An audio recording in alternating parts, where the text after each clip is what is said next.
बैठ के भाव दे मेहरारू लेखा का है बैठ जा छेदी बो काहे रोशन बो ई ढेला में जाई ए रोशन बो छेदी पे बैठ गेलु तू बैठबू देखो तेरा कैसे बैठल बिया सुहाग रात के बेला बा हां जैसे बुझाता के साग खोटे बैठल बिया सुहाग रात कर्मी के कि आज हो पहिला मिलनवा ए बोलू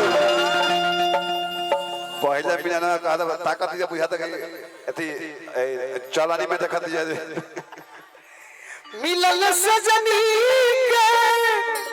सजना का कैसा हमारे अंग गुलाब गुलाब भाव देव में खाली नाचो है कि नहीं खे हां भाव तो गुलाब नियम करे के बा हमार कोनो भी रात भर गीत होला टुन टुन भैया हां हिरोरा तो अनुभव कइले बनी लेदार में पुरान लेदार नहीं आगे अनिल भैया तो कोनो ना कोनो गीत में मतलब जरूर मिली सही बात तो वो गीत के मतलब के अनुसार भाव वो दो गीत पर भाव ना देबू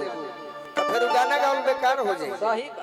श्रोता ताली बिना बजा के सुहाग रात के बाद बतिया जाता चलनी में ससुर के मुंह देखत चलनी में हमारे अंग गुलाब नियन खिलाल बा बदना सुनी सुनी भगवान जन बिहान हो खेती जान ले कि हम ही तोर प्रियवा है हम ही बोलो बुआ है हां जी जेकरा से बियाह को के बड़ी गदगद बा सुनी सुनी भगवान जन बिहान हो खेती तनी भाव देख के लोग खुश हो जाए हमारा गीत पर लोग खुश रहेला तोरा भाव पर केहू ना खुश हो एकर भावे ना के खुश कर अरे कि आज राजा जी के करवे में जवान हो खेती आज राजा जी के करवे में जवान हो के करवे में कि आज हो पहिला मिलनवा मिलन सजनी के सजना पहिला मिलनवा हमार अंग अंग गुलाब नियन खिलल बा बदना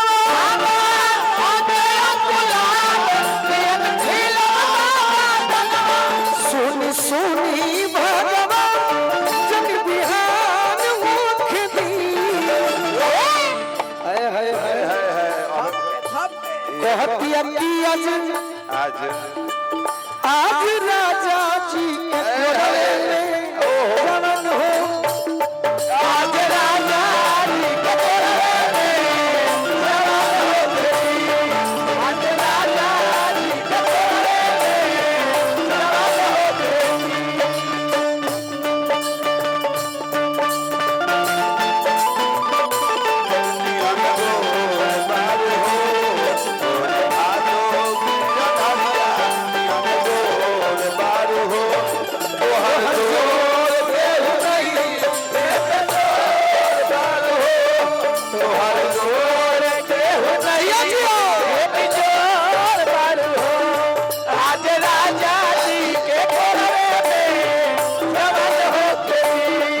आज राजा जी के कोरवे में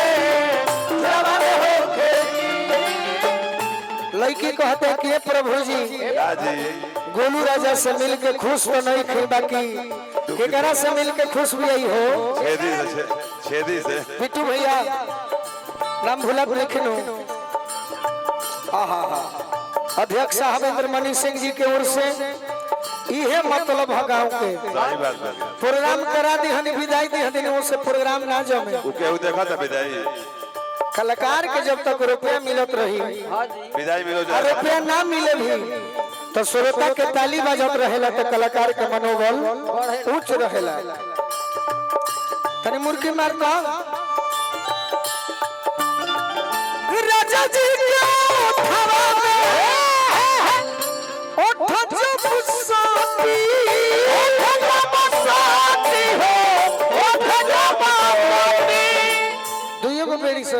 जोगिंदर भैया ये नो गलती कोई नहीं है बताएं कम एगो और बढ़ा दे कम से कम एगो नाक में 4 गो धामिन चाहत रहे ये दोनों डोरी नाक में बड़ी से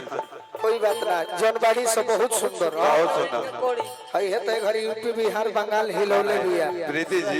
मैं आरा जिला के लइकन के पागल को के डिस्टर्ब कइले बिया सही बात एकर जवाब नहीं खे करो खातिर स्वागत में ताली सबसे बजाओ गोहना रोड का रोड़ा फोड़ दलस बोले कि फारम घुमाता लो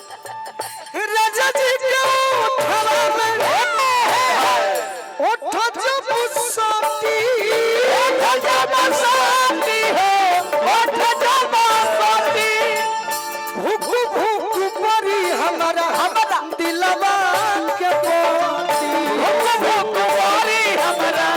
दिलवा के पोती की रात भर लोगे दरियावे में गसा गसा गसा आ धसा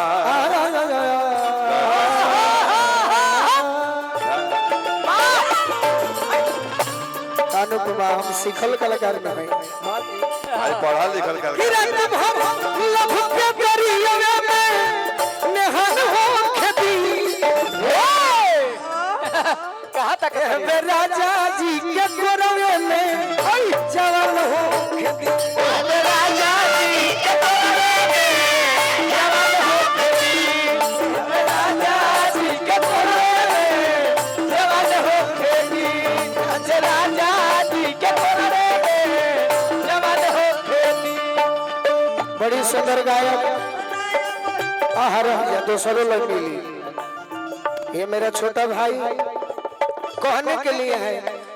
लेकिन गायकी में बड़ा है भीमलाल यादव जी भाई के भी स्वागत एगो माला पहना के करो हो का माला बेगा है ना बिगो भीमलाल यादव जी आनंद जी तू खड़े हो जा कहे खातिर न कहता कि भाई हमारा आनंद सिंह जी आशीर्वाद दिले बनी हां अब लाइन मारो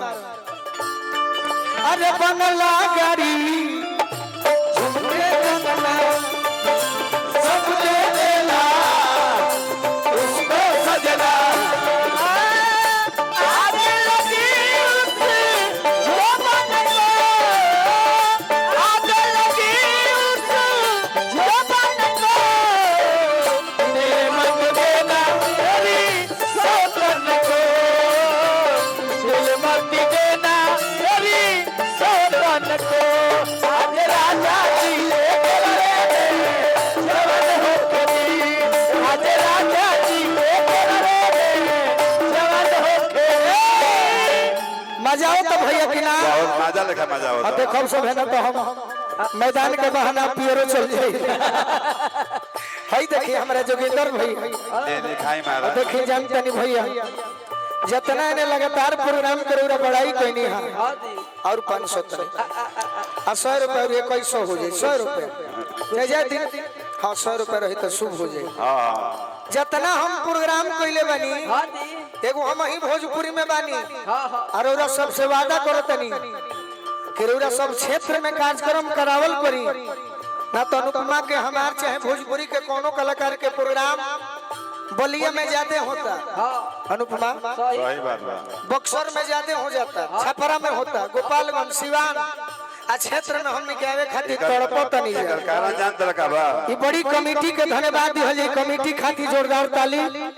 आ जोगिंदर भैया खातिर जोरदार ताली कि शायद ये ऐसा का हो एकर कारण जान तरह का बा बोलो कि भोजपुर के कलाकार हो के आ भोजपुर में ना पैसा मांग देते रहे नो हम मांगत नहीं तारा के नहीं कहा है क्रिया खा के को हम सुख तोरा के नहीं कह तो के करे कहता जनरली कहते नहीं जनरली तो हमार नाम मत ले तू तो कहते बस तोरा के थोड़े मारम गोली की अच्छी तरह जाइए बोटियो ना मिली पैसा के चलते नहीं कि होत प्रोग्राम ना ऐसा बात नहीं जिला के आदमी के तो ही नहीं बुझाते कि हमारे कलाकार हमारे साथ में पैसा मांगता ना ना ना ऐसा बात नहीं है एने के आदमी के तू ठीक बात कहलो पैसा मांग सकता सही लेकिन एने के आदमी के अंदर हुलस नहीं है हां के गोलू राजा है मारो मर दे रोज देखी अनुपमा है यूट्यूब पर देख ले ना हुलस बा ए करत गांव के सभी भाई के दिल से धन्यवाद देव आ एगो उम्मीद करी कि हर साल प्रोग्राम कराई आ गोलू राजा के हरदम खोजी गोलू राजा अवश्य है मत अवश्य ये मंच पर सब कलाकार के हाथ जोड़ के उतार दे हम बाकी रौरा सब टाइट रहे सही ए हे राजा जी के कोरा ए हे राजा जी के कोरा जवान हो के फिर हम अनुपमा जी के टाइम ना ले ना टाइम कम रोग गनाई पिया तोरा के इतना भाई चंदा दे दी है कि हीरोइन बन जइबे तही तरी डाण दो लइबे के भाव देबे मान ले कि हमर शिकायत बा के फिल्म ना बनल तो फिल्म काहे बनो जब पौने सिंह खेसारी लाल जी के फिल्म नहीं खे आवे दी आवे दी अरे महाराज पेट पलट मत मारी आवे दी क्या कहो ये नहीं खेलोगे हो करब का आवे दी लक्ष्मी आवत लक्ष्मी आई ओरवा के जाई हां हां अनुपमा बाड़ी है हां साहब को 5 रुपए हम है ना हम लोग को दे दे हां सेंटो मार दूं का कुछ ने पब्लिक को पछी अच्छा अच्छा तने मुंह में मार लिया अपने मुंह में मार लिया पतो अपन से मुंह में मार ली तनी बास मारती है बढ़िया में सेट लेके चलो सुन तोरा के अगर केहू हीरोइन बना दे सब भाई पैसा लगा के तो भाव चाहिए हीरोइन वाला हां अब हीरो जोड़े बारिश से भी कि रोआ गन गनाई पिया गन कोरा जब उठाई है कोरा जब उठाई है कोरा जब उठाई है ठाकुर हो रखे न हमरो जियरा जुड़ई है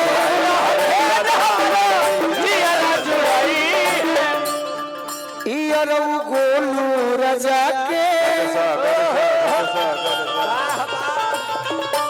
इयरो हो सगर मग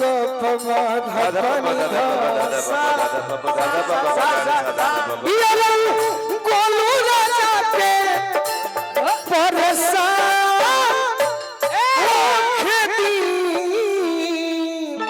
ये हमार मन नहीं खे एक तरफ से हमारो मन बा कि भोजपुरी के ओरिजिनल साज रमा गया चाचा तो बजेबे करेले बाकी चौगुन बाजना भइल हो जाओ सब बेकार बा कि आज राजा जी के गोदिए ओहो काहे रमा गया भौजी ए भाई अरे जवान हो खेती आज राजा जी के करले जवान हो